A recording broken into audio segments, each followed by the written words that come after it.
My friends, I want to tell you about a man I met at a small gathering of retired veterans nearly 15 years ago, a man in his early 80s at the time, who moved through that room with an ease I had never quite witnessed in anyone before.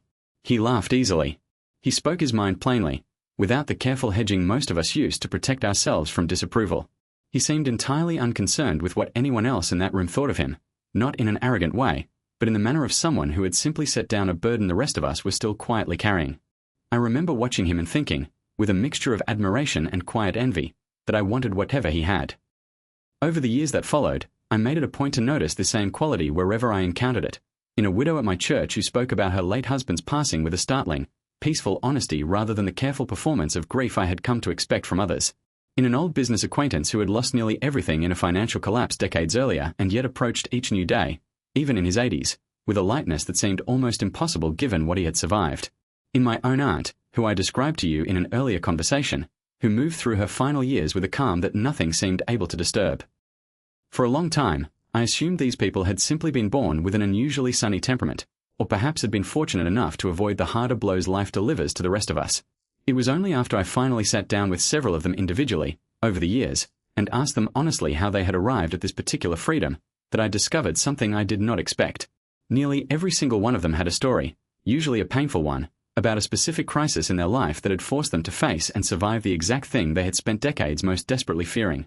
And on the other side of that survival, something in them had permanently changed. The fear that had once quietly governed so many of their choices had lost its grip entirely, because they now knew, with the full weight of lived experience rather than mere hope, that they could survive it. I want to pause here and acknowledge something important before we go further. None of the people I am about to describe to you would ever claim their particular hardship was a blessing in disguise, or that they were somehow grateful for the crisis itself. Several of them told me plainly that they would undo the event that taught them this lesson if given the chance, regardless of the freedom it eventually brought them. What they discovered was not that suffering is good. What they discovered, almost by accident, buried inside genuine hardship none of them had chosen, was a kind of evidence about their own resilience that no amount of comfortable reassurance could ever have provided in advance. This distinction matters enormously, and I want to hold it honestly throughout everything that follows today. Today I want to share with you this single lesson, the one nearly every genuinely free older person I have encountered eventually learned, almost always the hard way, through some form of crisis they never would have chosen for themselves. I want to walk you through the many different faces this lesson takes, because I believe understanding it clearly, even secondhand, without needing to survive every one of these crises yourself, can offer you a measure of the same freedom these remarkable people discovered only through genuine hardship. The lesson itself is this: freedom does not come from avoiding your greatest fears, it comes from surviving them, and discovering, often to your own surprise, that you are still standing afterward. Nearly every deeply free older person I have known was not born fearless.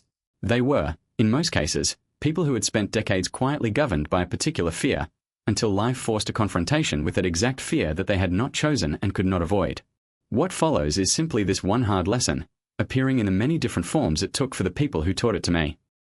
The first fear this lesson conquered, in nearly everyone I spoke with, was the fear of financial ruin. My old business acquaintance spent decades of his working life quietly terrified of losing everything he had built, making conservative choices out of this fear far more often than genuine wisdom required. When a financial collapse in his 50s took nearly all of it anyway, he described to me the strange, unexpected relief that eventually followed the initial devastation. He had survived the exact catastrophe he had spent 30 years dreading, and on the other side of that survival, money itself lost much of its power to frighten him for the remainder of his life. The second fear this lesson conquered was the fear of public failure or embarrassment.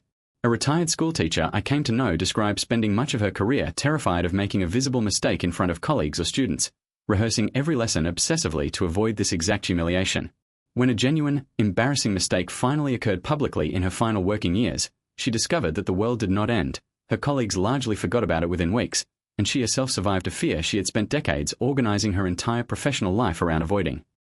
The third fear this lesson conquered was the fear of a spouse's death. Nearly every widow or widower I spoke with described this as the fear that had shadowed their marriage for decades, sometimes preventing full presence and joy in the relationship because part of them was always quietly braced for eventual loss. Once this loss actually occurred, and they discovered, often to their own genuine surprise, that they were still capable of finding moments of peace and even joy afterward, the fear of loss itself, having already been survived once in its worst form, no longer held quite the same paralyzing power over their remaining years. The fourth fear this lesson conquered was the fear of serious illness. The veteran I met at that gathering years ago had survived a cancer diagnosis in his 60s that he had once believed would be an unbearable, life-ending catastrophe.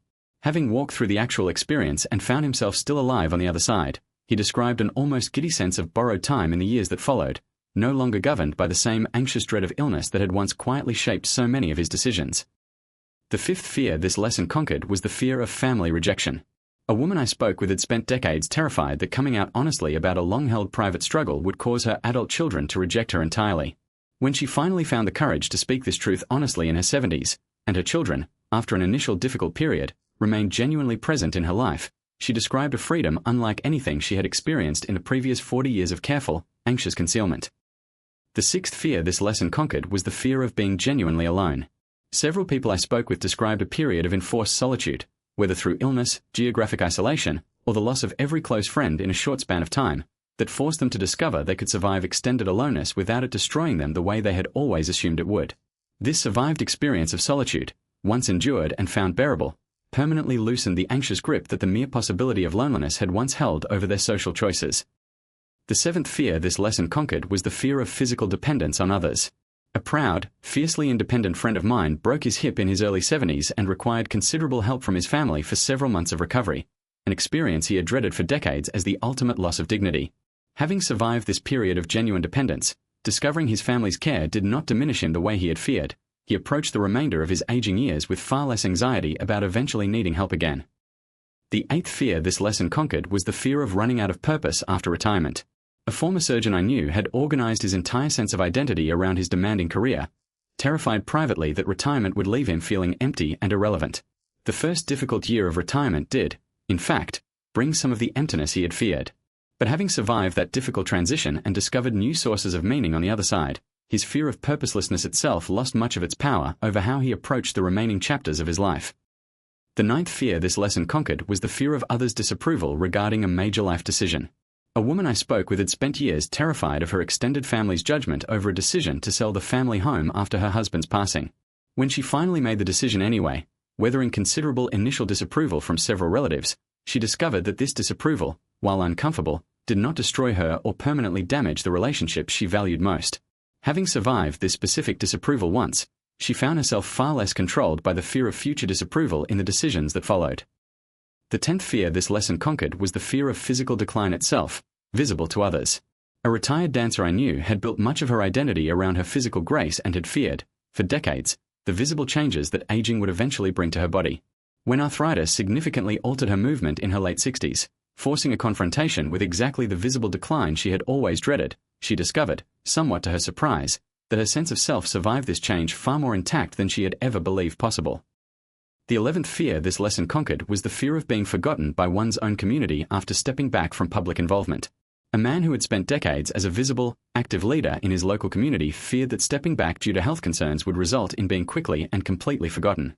Having tested this fear directly through a forced period of withdrawal, he discovered that many relationships and much of the respect he had built endured his reduced visibility far better than his anxious imagination had predicted.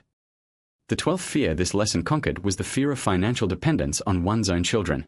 Several people described a deep, quiet shame at the prospect of ever needing financial help from the children they had once supported. When circumstances eventually forced this exact dependence for some of them, they discovered that their children, rather than resenting the burden, often experienced genuine meaning and closeness through being able to give back the care they had once received. The 13th fear this lesson conquered was the fear of a marriage ending after decades together. A woman I spoke with described her greatest fear throughout most of her marriage as the possibility of divorce after so many years invested together. When her marriage did eventually end in her 60s, an outcome she had spent decades dreading, she discovered a capacity for rebuilding an independent, satisfying life that she had never believed herself capable of before actually facing this loss directly. The 14th fear this lesson conquered was the fear of a serious accident or sudden physical limitation. A former athlete I knew had feared, more than almost anything else, a sudden injury that would permanently limit his physical abilities. A serious fall in his 70s did produce exactly this limitation. Having survived the initial devastation and adapted his identity and activities around his new physical reality, his fear of future physical limitation lost much of its former grip, replaced by a hard-won confidence in his own adaptability. The 15th fear this lesson conquered was the fear of confronting a long-avoided family conflict. Several people described decades of anxious avoidance around a particular unresolved family conflict, terrified that direct confrontation would permanently rupture the relationship. When circumstances eventually forced this confrontation, whether through a health crisis or an unavoidable practical matter requiring direct communication, they discovered that the relationship, though changed, usually survived the honest conversation far better than decades of anxious avoidance had ever allowed them to believe possible. The 16th fear this lesson conquered was the fear of one's own mortality becoming suddenly, concretely real through a serious health scare. Nearly everyone I spoke with who had experienced a genuine brush with death described a profound, lasting shift in how they related to this fear afterward. Having stared directly at the possibility of their own death and survived, at least for the time being, the abstract dread that had once quietly shadowed so many of their choices transformed into something closer to a clear-eyed acceptance, freeing enormous energy that had previously been spent on anxious avoidance of the subject entirely. The 17th fear this lesson conquered was the fear of losing a lifelong career-based identity entirely. A retired judge described his entire sense of self as inseparable from his professional title for nearly 40 years, terrified of who he would become once that title disappeared. The first years following retirement did bring a genuine identity crisis he had long feared. But having survived this crisis and discovered a fuller, more complete sense of self on the other side, his fear of losing professional identity lost its power to control his remaining choices. The 18th fear this lesson conquered was the fear of admitting a long-held mistake to one's own family. A woman described decades of guilt over a parenting decision she had never found the courage to openly acknowledge to her now-adult children, fearing this admission would permanently damage their respect for her. When health concerns finally prompted her to speak this truth honestly in her late 70s, she discovered a depth of forgiveness and closeness with her children that her decades of anxious secrecy had never allowed her to access. The 19th fear this lesson conquered was the fear of appearing weak or vulnerable in front of others. Several men in particular describe a lifelong terror of ever appearing emotionally vulnerable in public, having been raised in an era that equated vulnerability with weakness. Health crises or profound grief eventually forced several of them into unavoidable public vulnerability, weeping openly at a funeral, admitting fear directly to a doctor or family member. Having survived this exposure and discovered it did not diminish them the way they had always feared, their guardedness around vulnerability loosened considerably in the years that followed. The 20th fear this lesson conquered was the fear of an empty, purposeless final chapter of life. A woman who had spent her entire adult life as a primary caregiver, first to her children and later to her own aging parents, feared that once these caregiving duties ended, her remaining years would feel entirely empty and directionless. The initial period following her parents' passing did bring exactly this feared emptiness. But having survived this difficult transitional period and gradually discovered new sources of purpose, her fear of a purposeless old age lost its grip on how she approached her remaining years. The 21st fear this lesson conquered was the fear of a permanent estrangement from a sibling. Several people described decades of anxious walking on eggshells around a fragile sibling relationship, terrified that any direct disagreement would trigger a permanent rupture.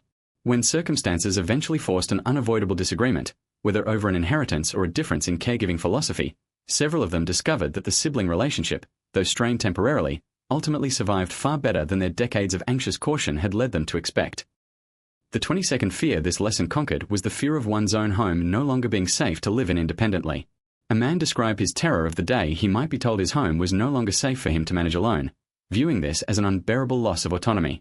When a fall eventually forced this exact conversation with his children, he discovered that the transition to a smaller, more supported living arrangement, while genuinely difficult, did not represent the total loss of autonomy and dignity he had spent years fearing it would.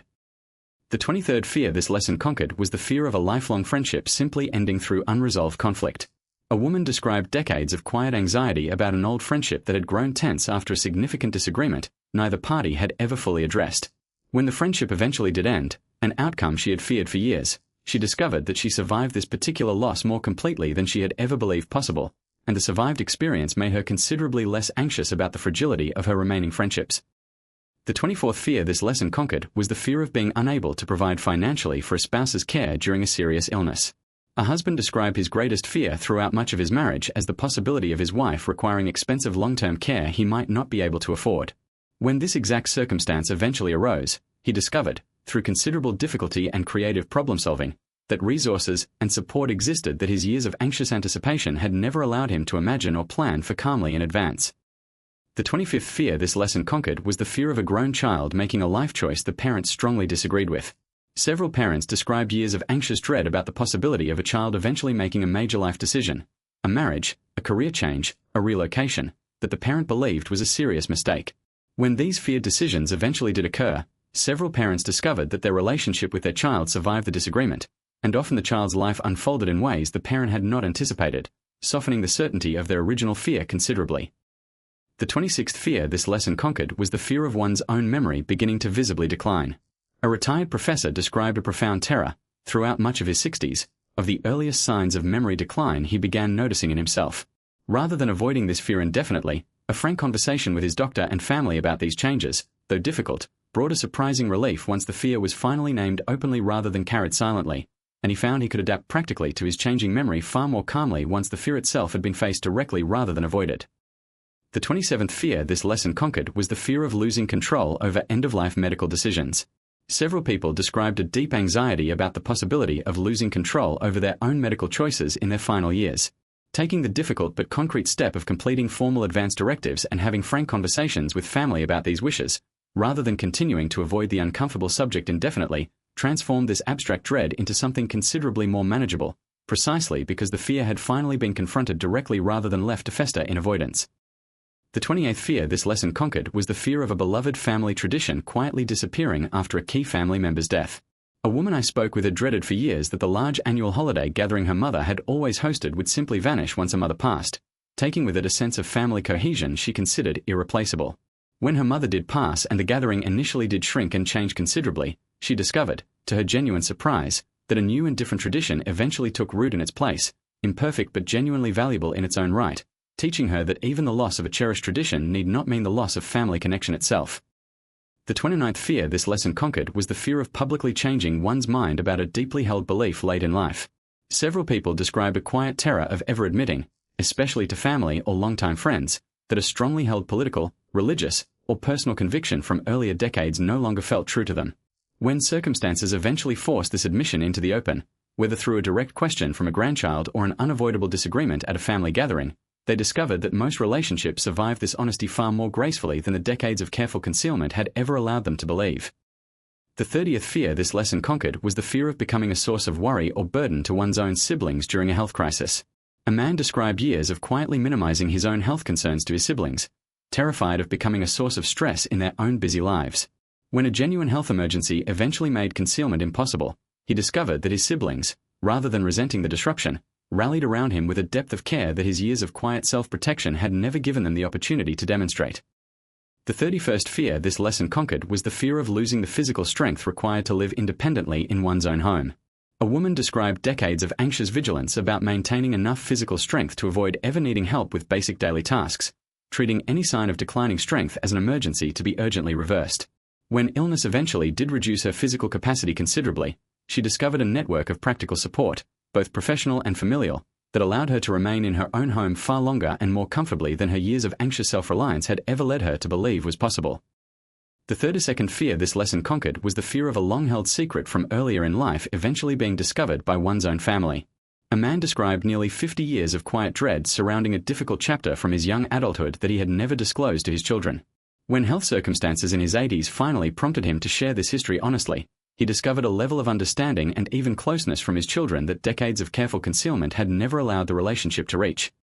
The 33rd fear this lesson conquered was the fear of no longer being able to drive and the loss of independence this represented. A woman described spending years dreading the day her family would eventually insist she surrender her car keys, viewing this moment as the definitive end of her independent life. When failing eyesight finally forced this exact conversation in her late 70s, she discovered that the loss, while genuinely difficult and requiring real adjustment, did not collapse her independence nearly as completely as her years of anticipatory dread had convinced her it would, and she found new routines and forms of freedom she had never previously considered. The 34th fear this lesson conquered was the fear of being unable to say a proper goodbye to someone before their death. Several people described a particular dread surrounding the possibility of losing someone suddenly, without the chance for any final meaningful words between them. When this exact circumstance eventually occurred for some of them, the sudden loss of a parent or friend without a formal goodbye, they discovered, often to their own surprise, that meaning and peace could still be found afterward, through private reflection and the quiet accumulation of everything that had already been said and shared across a lifetime, rather than requiring one final, perfect conversation to make a relationship feel complete. And the 35th and final form this hard lesson takes, the one that ties every other form together, is simply this. Every genuinely free person I have ever met earned that freedom by surviving something they once believed would destroy them, and discovering it did not. This is not a comfortable lesson, and I do not believe it can be manufactured artificially or skipped through positive thinking alone. It arrives, almost always, through genuine hardship none of us would choose voluntarily. But once faced and survived, even once, It leaves behind a permanent, hard-won knowledge that no amount of anxious anticipation could ever have provided in advance. The simple, bone-deep understanding that you are considerably stronger and more resilient than your fears have ever given you credit for being. My friends, I want to be honest with you that I do not believe any of us should go seeking out these crises deliberately, hoping to fast-track our way toward this particular freedom. The people I have described to you today did not choose their financial collapses, their illnesses, their losses. Every single one of them would have preferred, given the choice, to avoid the hardship that eventually became their teacher. I share their stories not to suggest that suffering is somehow a desirable shortcut to peace, but because I believe understanding this pattern clearly can change how we relate to the hardships that inevitably do arrive, uninvited, in every life eventually. I think of that veteran I met so many years ago, and how, near the end of our conversation that day, he told me something I have carried with me ever since. He said that for most of his younger life, he had organized an enormous amount of his energy around trying to prevent his greatest fears from ever coming true, energy he now recognized, looking back, as largely wasted, since the fears arrived eventually regardless of how carefully he had tried to guard against them. What he wished, more than anything, was that someone had told him decades earlier that the actual experience of facing these fears, when they inevitably did arrive, would prove far more survivable than the endless anticipatory dread he had spent so many years suffering through in advance. I have often wondered, in the years since that conversation, whether there is a way to gain even a small portion of this freedom without needing to wait for a full crisis to force the lesson upon us. I do not believe the lesson can be fully absorbed secondhand, the way genuine wisdom rarely transfers completely from one person's hard-won experience directly into another's untested life. But I have come to believe that simply hearing these stories, turning them over honestly in our own minds, and beginning to imagine ourselves surviving our own particular fears rather than merely dreading them, can plant a seed of the same freedom well before any actual crisis arrives to test it. It is not the same as having lived through the fire yourself, but it is not nothing either, and I believe it is worth the practice. If you are watching this today and you recognize a particular fear that has quietly governed your choices for years, whether financial, physical, relational, or something else entirely, I want you to know that you do not need to wait for a crisis to begin loosening its grip. Simply understanding, ahead of time, that survival is far more likely than your fear currently allows you to believe, can itself begin softening some of that fear's power, even before life forces the issue directly.